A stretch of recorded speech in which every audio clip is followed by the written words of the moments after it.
So I actually wasn't going to ask this until like later chronologically, but since I think it's still fresh in people's minds, I wanted to start with that closing song, Mystery of Me. I find it so poignant that it's from two Chinese American women, Milk and Philippa Sue. Was that written specifically for this film? It actually was written specifically for the film, and it came from something Chloe said that didn't make the film, but she said, the trip filled in the mystery part of me. And Toby Chu, our composer, who I met for the first time tonight because we've been virtual the entire time. I told Toby and Connie that line, and they turned it into this beautiful song. It's so lovely and fits perfectly is clearly from the process. So let's start then with the very genesis of the film. Tell me, for each of you, how did the story come to you? Well, Chloe, the bat mitzvah girl, is my niece. And my brother told me, my big brother said to me, we're gonna have Chloe's bat mitzvah at the Wall in Jerusalem. And she was going to Hebrew day school and speaking fluent Hebrew. And just all films for me start with that one image that inspires you. And the image of Chloe surrounded by our big Jewish family at the Wall in Jerusalem having her bat mitzvah, and everything that had to happen in order for that moment to happen, and all the people that had a hand in it just really inspired me. And then my brother said we found this cousin on 23andMe, and it was the first time I watched Chloe be really curious about her past, and it awakened something in her and all the girls. That's so amazing, and you could tell because I was like, when did you get that footage? In Jerusalem, because it does seem like it was a few years at least prior to the rest of the film. It's been almost 5 years. That's awesome. And that was the first day of filming. The bat mitzvah was the first day of shooting. Amazing, serendipitous. Yeah. What about you, Anita? Well, I was lucky enough to join the project after Amanda had done so much hard work, discovering the story, starting to follow the girls. And I think it was a couple years into the filming that we got connected. And from my company, projects can come from everywhere. We meet filmmakers, we work with great people who send us things. And it was just one of those things where, I think I watched the sizzle reel that Amanda had put together at the time and immediately cried in the room. It was very unprofessional. I just cried. And then, so it was very much a gut instinct, I need to do whatever I can to support this, to help this project come together. And it was sort of at a critical juncture where they were figuring out how to make the China of it all happen, the journey. They were just starting to talk about, okay, how do we even begin the sort of investigation part of this that you see in the film. And lucky enough, we had just come off of the farewell. I had such an amazing time working with our on-the-ground producer in China, Jane Zhen, and we were just eager to do something together again. And so it just felt kind of like fate a little bit. It spoke to me in so many different ways. Personally, and I felt like it was going to resonate with so many people. And so, yeah, we met and just hit it off and just felt so on the same page as to how to approach this. And is that 2 years ago? We haven't seen each other since we left each other in Beijing on January 19th, 2020.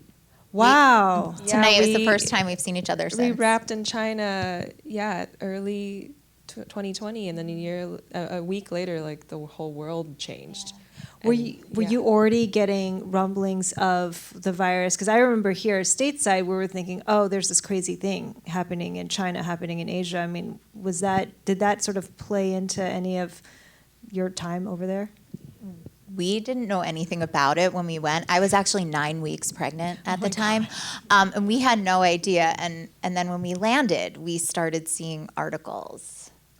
It was just rumors at the time. I think my mom, who's in Taiwan, sent me some stuff. Same, my election, right? Yeah, and I was like, oh, Mom, here we go again.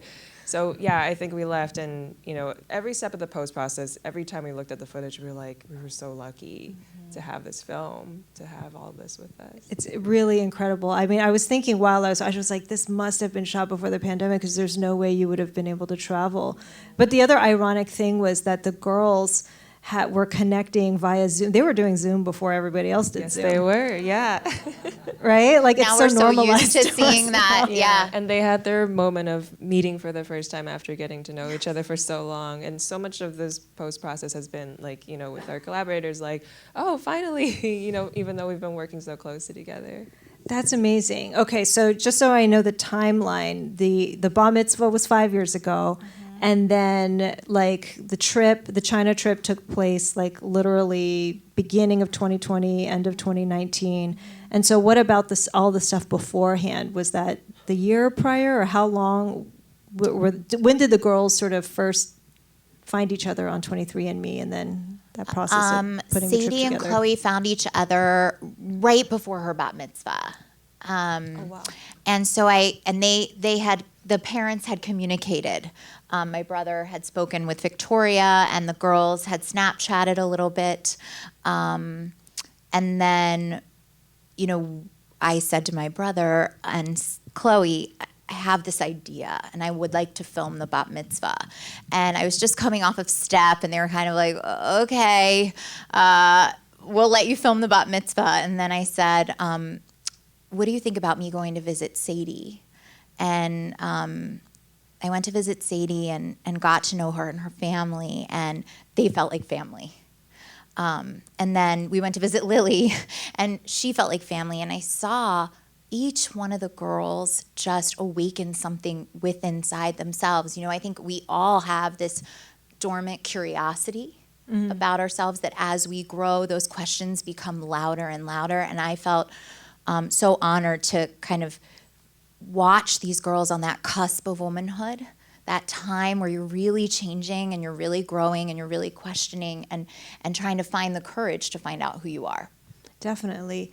And when did Liu Hao come into the picture? Was that the girls who found her, or how did that work out? There's a lot of companies around the world that offer adoption research. And for the families, it was very important that they found someone that was more focused on genealogy and connecting to your culture, and not so it wasn't all about finding birth parents, Right. because it was a journey of self-discovery more than anything. But we did not know when the girls started speaking with Liu Hao her story. So when I stood on the bridge with her and she told us that story, I thought, this is the other side of it. This is a perspective we haven't heard. This is a young woman growing up in China, and what she has to say, what the other side of it was, and the connectiveness of the silent trauma that they've all gone through, but they don't remember because it happened to them when they were young. So I just, it's the kind of thing, when Anita talks about fate, it really was, it was just fate that she connected with the girls, and she was the person that began to work on their story. It's incredible, their connection. And it was interesting, too, for me, like, as an ABC, and I don't know, what your background is, Anita, but I've always wondered, right, like, it's almost like a parallel life.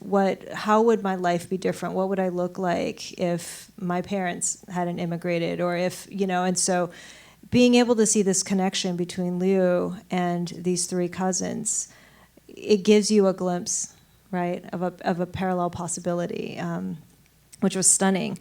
What were the production logistics involved in terms of? I mean, you're telling up until China, it's 4 different stories happening in 4 different parts of the world. How did you have simultaneous crews going on, or? Yeah, somehow we pulled it off. But yeah, I think with as doc filmmakers, and Amanda even more so than I am, it's run and gun. You just try and wear multiple hats right within your crew. And in China we were lucky enough to have such a great team on the ground who we would do sort of simultaneous filming across time zones, and just. I think everybody was so devoted to capturing it the right way. And what Amanda mentioned about the different perspectives was really important to us too. So I think that helped us sort of ensure that, okay, we want to be there from multiple angles, with capturing the certain moments. So yeah, it was, it took a really strong I went to China team. a lot. Yeah. and Oklahoma and Nashville and Phoenix. So I went, and my crew would be, we'd be together, or I would be in China and they would be in Oklahoma, and we just made it happen. Before COVID and Zoom and all of this, Yeah, we figured out simultaneous translation. Yes, a lot of times when you see the had girls, you see everyone wearing headphones. I didn't feel the need to explain it, but I'm explaining it now, which is they were listening to a translator. They weren't being in their rude ear. and they like were not being rude listening teenagers. to Spotify, No, they were because not. they're in this incredibly important Those moment. moments of meeting for the first time and whatever, they were going to be so emotionally charged. So it was really important to us to figure out the communication part of it, that to be as smooth as possible. And and that it worked out. Chloe's good at Mandarin, but not that good. That's so awesome, though, that sort of the filmmaking process ended up facilitating the quality of the experience that the girls had. And so I'm assuming that with the Chinese crew, the local crew, you used a lot of the connections or maybe the same people that you had, Anita, while doing the farewell. Mm-hmm. What about the process of, I'm assuming that, there were conversations in getting, your own family on board, Yes. Sadie and Lily's. What about getting the permission from those Chinese families who were looking for their children? How were you guys able to do that? I think Liu Hao, as you can see in the film, she played a big role in that, because it was really organic, right? Because we would follow her research, and wherever that took us, we would go. Mm-hmm. And she sort of always was the front of it, and the face of it, and through her really.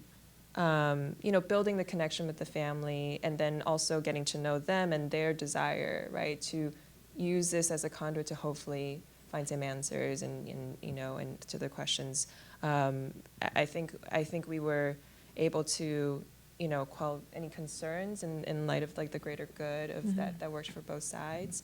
But yeah, I think we had such a great team that helped navigate that with, a lot of sensitivity. Mm-hmm. But Liu Hao, because she was so good about, that's what makes her so good at her job, is that she's always thinking about, the human aspect of it first more than anything. And so that helped us ease into the conversation every time with these subjects. And the girls as well. They knew that their emotional well-being was mm-hmm. more important than any filmmaking. And they knew that the whole time. And we were constantly checking in and making sure that with the girls and the parents and each other. And, they were the ones that gave us courage to keep going. And the parents in China and the nannies, and the fact that they were so strong and wanted so desperately to tell their stories gave us the courage and strength. And everyone's courage kind of fed off of everyone else. It was really beautiful. The incredible thing about documentary filmmaking is you don't know the outcome before you get to it, and so you're finding everything out in real time. And with this subject in particular, these girls, all four of them really, they're also kind of, it's a mystery for them. What surprised each of you guys the most in the process of making this film? Want to start? There's so many. The happiest surprise was how much they got along immediately. Like that chemistry that hopefully you can feel on screen, that was just there from day one, and it's even more fortified when we were on the ground together. It's certainly we talked a lot about like the documentary gods, sort of helping us.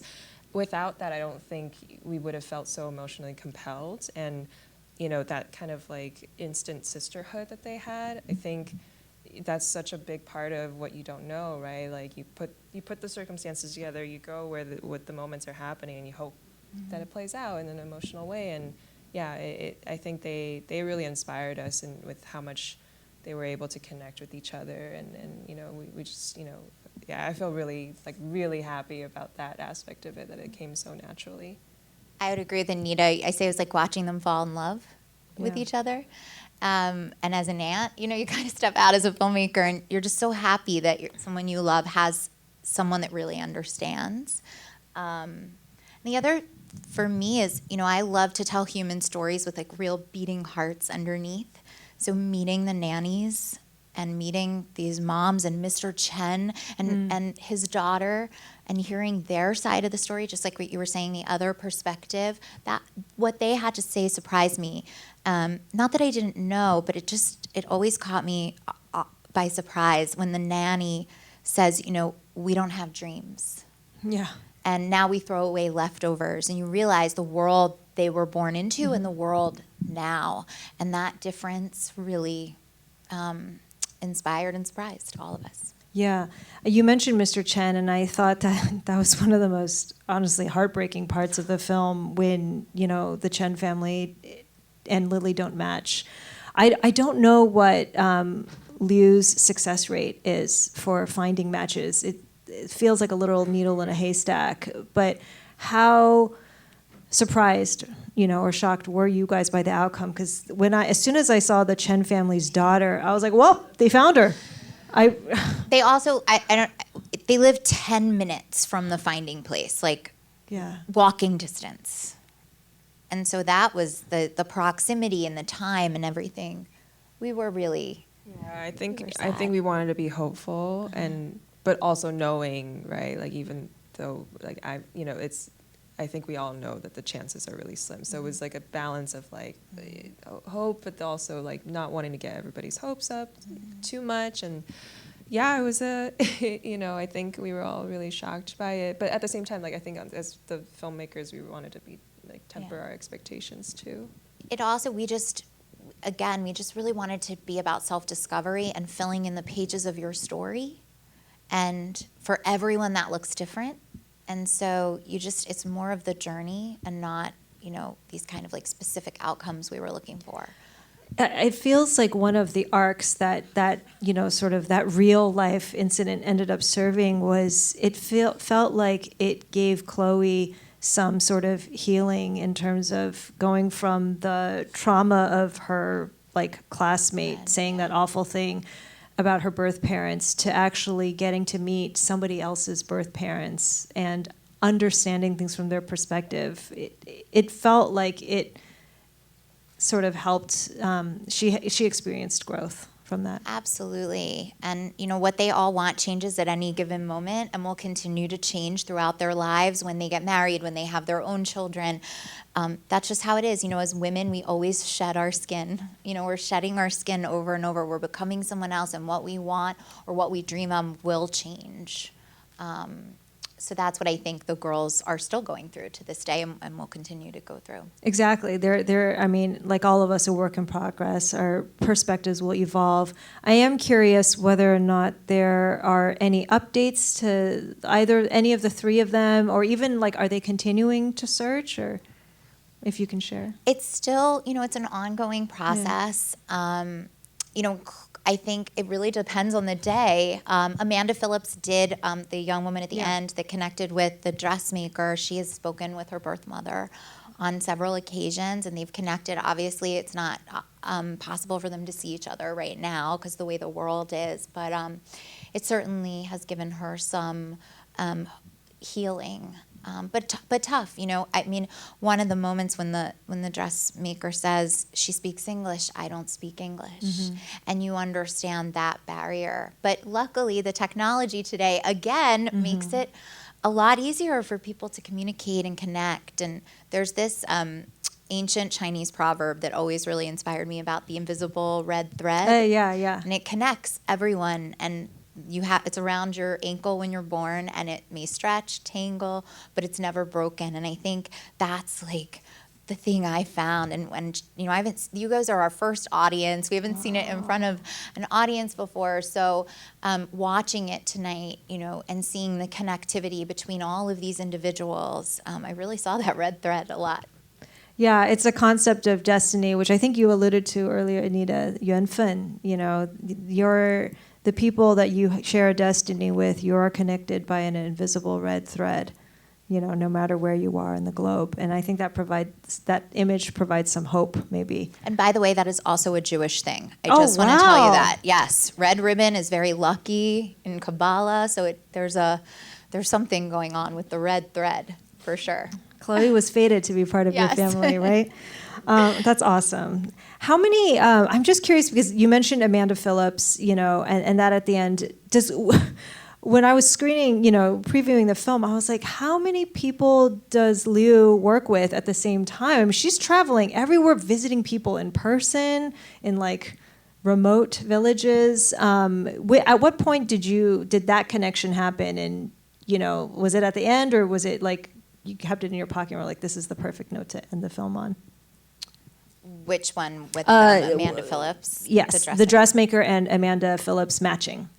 I always wanted to end the film on that, and I always wanted it to be a coda, and I love a coda in a film, and I like to catch everyone a little bit by surprise. You think it's over, but I also really wanted to magnify my title. I struggled really hard. We struggled with the title of the film. And then I just said, it is found, because they found each other. They were found.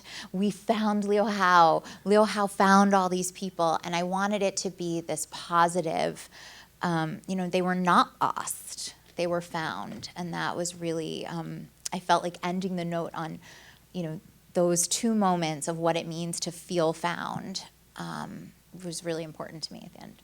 It's such a great. I always wanted to end it that way, right? Yeah. Jolt of energy. Like I think at that point when it was emotional and joyful and also it feels like a beginning, yes. right? That's amazing. And there's so many young women out there with this story, similar stories. So many people who are adopted who can, the details may be different, but the journey's still the same.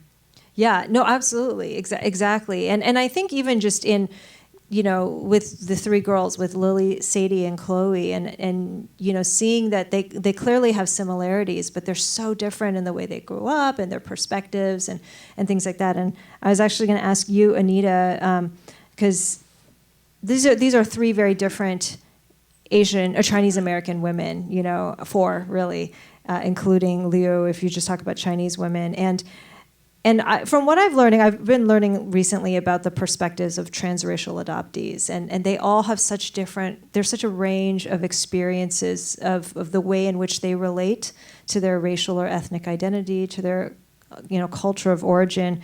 I'm curious about what struck you personally the most about the film's varied and very broad depictions of Asian women, and is there a message about that identity that you'd hope to convey with the film?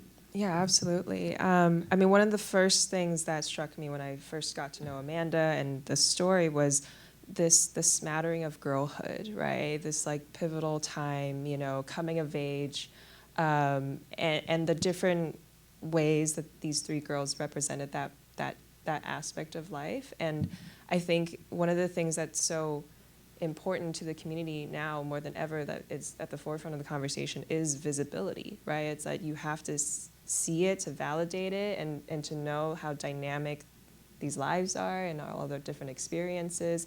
And that, I felt like this, the story and the three girls presented such an amazing opportunity to not even, and on top of that, I think telling it in a verite way, in a documentary way, was even more important, because you're really just diving into the real lives and the lived experiences, and we just don't get to see enough of that, right? That's an ongoing conversation of how do we get more of that, and because we know more than ever, there's a direct correlation between what you get to see and then how people respond in everyday life. So that was always such an important aspect of this too, beyond just the adoption aspect of it. The story was to get to see how despite their connections and their age similarities and all that, they all come from still they're informed by different things in their lives, right? And that they all have different dreams, and Lily's going to be an accountant, and Chloe's learning man, and they sort of want to discover themselves in different ways, and I think that was really important to show. It made me really excited to think about, where they'll be in their own identity evolution, 5 or 10 or so years from now, because the conversations that I think it was Sadie was having with her friend. Oh, yeah. You speak Chinese. Yeah, that's and my favorite. You're the least Chinese person I've ever met, and then Chloe and her friend who was also adopted, and then talking about what that means to them, and just knowing having people in my life or adults that I know, just that journey. It's just beginning, I also think just out of the mouths of babes, I think young people have a way of talking about these intricacies of life that adults don't always have. And so we really hope that this fosters a lot of conversations with young people about when you don't look exactly like your parent, or when you're a different race, or when you're the only person of color in your family, and how does that feel? And those moments, like the moment you talked about with Chloe, you're either the receiving end or you're the one saying it. And so how does that change your perspective as a young person? And I'm excited for families to watch the film, a whole family to really sit down, all generations, and have a real conversation about what it means to find out who you are. Right. And to have, like, I don't know, your found family, Yes. your family of origin, to, pun not intended, but Yes. it works. It works, right? Yes. This is why we kept the title, because it always keeps coming up. Where were you found? Where was I found? It works. It works on a lot of levels. How do you find yourself, Right. Well, I'll close on, a very broad question for each of you, which is, there are a lot of themes, there's a lot of ideas, in this documentary, but what is one of the themes that has emerged from this film that is the most resonant to you? That's a great question. Gosh, I think something I keep coming back to as the whole process of working on this was the idea of courage, right? And that courage can manifest in very different ways. And obviously, we're all very familiar with the superhero depictions, but I constantly found myself so touched and inspired by just seeing how much courage they had to do this, right? To connect with each other and to go out there and search for this. And I think it's that, you can be your own hero, right? You can believe in yourself, and you can sort of do what feels scary, but then it's worthwhile, and you inspire others. I think that was something that really came through as we were piecing this narrative together, in celebration of them and what they accomplished, but also hoping that would resonate really far and wide too, especially with younger audiences too, who might be, on some sort of journey that's similar to this. Anita and I pretty much always agree. So I really think it's what Leo Howe says when she says you have to have a lot of courage to come back to find out who you are. And that's the thing that we want audiences to take away. And your details will all be different. Everyone's details are different. But, going back to where we started with the song, this mystery of me, you don't have to be adopted from China to have this song mean something to you and to want to fill in. Chloe has talked to me about filling in her baby book. Oh, wow. And that's what, this trip did for her. It filled in that baby book, those little moments that you just don't know about and you don't remember, but, hearing it from someone else, when she speaks with her nanny and her nanny says, I knew her nanny remembered her when she says, you never cried and you were outgoing and alive, because that's exactly what she was like when my brother adopted her at 15 months old. So being able to fill in those little parts, we just hope everyone sees the film and finds that courage that they see in these 4 women. I love that. And I think I'll just add, since I have Mike, that for me, one of the things that's emerged when I watched it and hearing you guys talk is, to me, this film is such an affirmation of the inherent value of girls and the inherent worth Absolutely. of women, Yeah. right? It's very, again, it's very emotional, right, to think about what so many of these girls went through, the circumstances that led them to that, but also to understand and see the perspective that you shared from those parents on the other side who were looking and searching, that these girls are loved and they are, worthy of love. And so it's such a beautiful film. Thank you guys so much. Thank you, Amanda. Thank you so Thank you, much. Anita. Thank you for being our guys first for watching audience. and supporting the film. Thank you so much.